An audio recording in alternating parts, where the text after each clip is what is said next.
Welcome to Buddhism Awakening. If this is your first time here, please take a moment to subscribe and activate the notification bell so you don't miss any of our transformative wisdom. To align your energy with the universe and show you are ready to receive this message, please like this video and comment 111 below. Your soul longs to focus, but your mind is drowning in the constant noise of everyday life. Your mind feels like a battlefield, endlessly scrolling, comparing, doubting, wasting hours on things that drain you, while your dreams remain untouched in the background. You are tired, overwhelmed, and afraid. And what if life was not meant to be this way?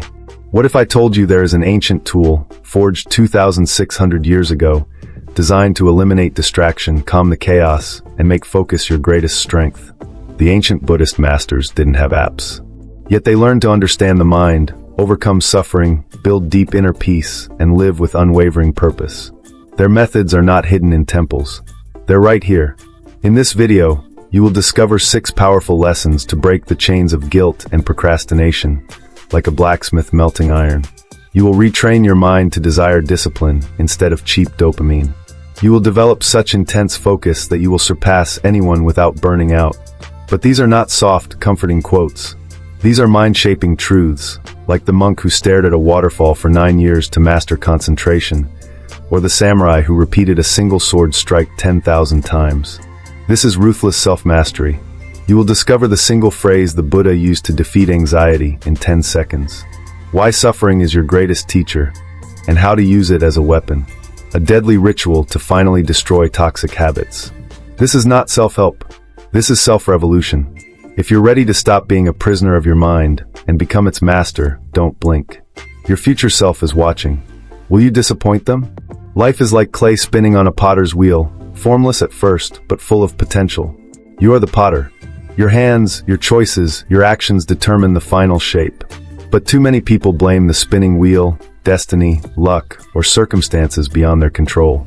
They wait for life to shape itself, forgetting the real power has always been in their hands. In Buddhism, karma is not a mystical force of luck. It is intentional action, the energy you invest in the world and the way it comes back. Every thought, every choice, every reaction is a brushstroke on the canvas of your destiny. Blaming others is like letting someone else sculpt your clay. It strips you of power. But responsibility is not a burden, it's freedom. The moment you take full ownership of your life, you regain the ability to shape it. Buddha once said, "You are the heir of your actions. You reap what you sow." Think about that. Every challenge you face is the result of something you created, tolerated, or ignored. This is not meant to shame you. It is meant to awaken you. If your past choices shape today, then your present choices can shape a new future. Imagine waking up each morning and saying, "Today, I create my reality." How would that change the way you show up? Would you still let distractions pull you away from your purpose? Would you still wait for someone else to solve your problems? And at night, before sleeping, ask, what was my contribution to today's challenges? This has nothing to do with guilt, it's clarity. When you take responsibility, you take control. So ask yourself, what clay are you letting others shape for you? Are you shaping your life intentionally, or letting society, fear, and opinions mold it for you? What would your reality look like if you were 100% in control? The potter's wheel keeps turning. The question is whether you will take control, or let life harden into a shape you never wanted. 2. The bridge of right intention. Life is a bridge suspended over turbulent waters. On one side, uncertainty, regret, stagnation. On the other, clarity, purpose, fulfillment. The only way across is to place wooden planks, each one a conscious goal, a step forward. The truth? Most people never build their bridge. They stand at the edge, lost in vague aspirations, waiting for direction to magically appear. But direction isn't found, it's created. Buddhism teaches right intention, the foundation of the Noble Eightfold Path. At its core it says, clarity of intention dissolves suffering. Most of life's suffering comes not from failure, but hesitation. From wandering without a map. From chasing what isn't meant for you. Buddha taught, a disciplined mind brings happiness. When your mind is undisciplined, your energy scatters, you get distracted, compare yourself to others, and wonder why life feels empty. But with intention, your life begins to build itself. Most people set goals like fragile paper boats, weak, vague, bound to fail. They say, I want to succeed, but never define what success means to them. They say, I want to be happy, but happiness is not a destination. It's the result of how you live each day. This is why Buddhist wisdom emphasizes precision. Your goals must be the planks of your bridge, not hopes, but concrete steps.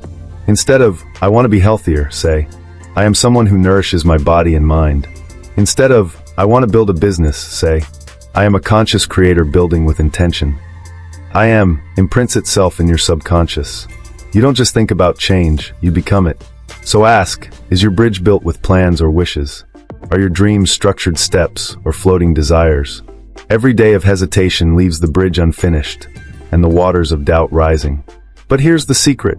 The first plank is always the hardest. Once you define your intention, momentum begins. So ask yourself, what would you dare to do if doubt disappeared? Imagine standing on the other side of the bridge, looking back. Would your future self thank you, or still be waiting? Build with intention. Advance with determination. One plank at a time. 3. The forge of self-mastery. Your mind is a forge, an ancient blacksmith's workshop where raw metal is shaped into something unbreakable. But here is the truth most people ignore. The fire is essential. Without heat, iron stays weak. Without effort, potential stays dormant. Without discipline, the mind stays fragile, collapsing under distraction, impulses, and doubt. You are the blacksmith of your destiny. Will you forge strength or rust? Buddhist monks dedicate their lives to mastering the mind because they understand a simple truth. Growth is inevitable. Stagnation is suffering. This is the essence of dukkha, the discomfort born from resisting change, avoiding challenges, and clinging to old habits. Yet most people wait for life to magically improve. They upgrade their phones, cars, and clothes, but never themselves. Buddha said, irrigators guide water. Fletchers shape arrows. The wise shape themselves. Water does not find its path alone, it is guided. Arrows don't fly straight by accident, they are crafted. The mind does not reach mastery through passive living, it must be sharpened. Either you shape your mind, or the world will do it for you. If you feel overwhelmed or distracted, the reason is simple. Your forge is cold. You are not feeding the fire. Social media, empty entertainment, endless scrolling, they steal your focus and weaken your mind. But what if you redirected just 15 minutes a day toward wisdom instead of distraction? Imagine reading a Buddhist sutra for 15 minutes each morning. Not just knowledge, but transformation. In 1 year, your mind wouldn't just be informed, it would be trained, disciplined, and sharp like a blade forged in fire. Ask yourself, what one skill, if mastered, would transform your life? Resilience? Focus? Self-control? The version of you who has mastered that skill, the clarity in their eyes, the calm in their heart. That person is not a fantasy. They are waiting for you on the other side of discipline. So ask, what if your next upgrade wasn't your phone, but your mind? The fire is ready. The forge is ready. The real question is, will you walk into it? 4. The archer's discipline. An archer doesn't hit their target by chance. They stand firm, position themselves, master their breathing, and only then release with precision. Discipline is the posture. Focus is the arrow. Your goals are the target. Most people never hit their target, not because they lack talent, but because they never hold the posture long enough. They hesitate. They rush. They quit. Buddhism teaches ethical discipline, not restriction, but structure strong enough to support your freedom. A river without banks floods everywhere. With structure, it becomes powerful, carving valleys into mountains. Your habits, routines, and daily discipline are the banks guiding the river of your life. Buddha said, drop by drop, the pot fills. Wisdom, success, focus, these are not sudden breakthroughs. They are small actions repeated until they reshape you. Most people underestimate small actions. They think 5 minutes of meditation is meaningless. They think 1 page of wisdom won't change them. But a single drop eventually fills the pot. The mistake people make is waiting for motivation. But motivation is like the wind, unpredictable. Discipline is the archer's stance. It keeps you steady even when the wind shifts. The key: attach new habits to existing routines. Brush your teeth, meditate for 5 minutes. Make your coffee, write 3 gratitudes before the first sip. When habits anchor to something familiar, they become automatic. So ask yourself, what daily arrow are you neglecting? No archer succeeds without training. No river shapes land without time. No mind finds clarity without discipline. What habit would revolutionize your year? Imagine yourself 12 months from now, more focused, centered, and self-mastered. That version of you is built drop by drop, arrow by arrow, habit by habit. Will you begin? 5. The riverbank of equanimity. Life is a river, unpredictable and untamed. Some days, the waters carry you gently. Other days, they rage, pulling you under waves of stress, doubt, and frustration. Most people spend their lives fighting the current, burning out trying to control what they can't. But wisdom is not in resisting the river. It is in becoming the riverbank, stable, grounded, unmoving. Buddhism teaches equanimity, the art of inner balance. The ability to remain calm in outer chaos because your foundation is internal. The Buddha said, "Peace comes from within. Do not seek it without." Yet most people seek peace in all the wrong places, controlling others, fearing the future, obsessing over the past. They fight the river instead of becoming the bank. In truth, there are only 3 things you can control: your breath, your effort, and your ethics.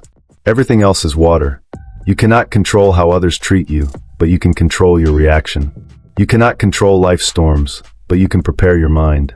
We waste so much energy on things beyond our reach: strangers' opinions, society's expectations, mistakes we cannot change. So instead of controlling the uncontrollable, master what is already in your hands. A simple practice: when stress rises, ask yourself, is my mind ready to solve this problem? If yes, act. If not, place the worry into the river and let it drift. Your energy is sacred. Don't spend it fighting currents that were never yours to control. What river are you trying to swim upstream today? Validation? Fear of uncertainty? Outcomes you never had the power to dictate?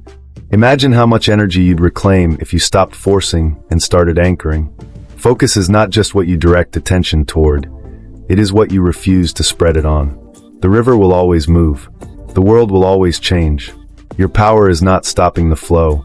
It is becoming unshakable. Will you keep fighting the current or become the riverbank?